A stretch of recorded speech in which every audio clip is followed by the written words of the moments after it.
जी आज तुमची जास्ती प्रमाणात रखडलेली आहे त्याचं मुख्य कारण तर मला असं हेच वाटतंय.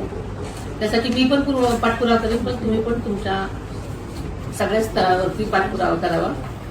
तसेच नगर परिषद राज्य संवर्गात रिक्त पदे तिथेच म्हणजे सगळे प्रस्ताव पण आमच्याकडे सादर केला तर मला पुढच्या दृष्टीने त्याच्यावरती कारवाई करण्यासाठी सोपं पडेल.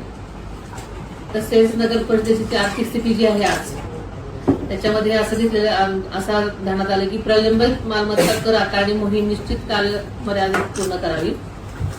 दुकान गाळे लिलाव त्यांच्या नगर रचना विकास शुल्क इतर महसुली स्तोत्र वाढवून नगर परिषदेचे उत्पन्न जर तुम्ही वाढवलं तर तुमच्या अनेक समस्या तुम्ही सोडू शकाल. आहे तरी सुद्धा स्वच्छ भारत मिशन 2.0 व जिल्हा वार्षिक योजनेतून आवश्यक नवीन कचरा वाहने खरेदीसाठी आपण तातडीने प्रस्ताव मागवावा. 15व्या वित्त आयोगामधून निधीतून सक्षम व अनुभवी तंत्रज्ञानाची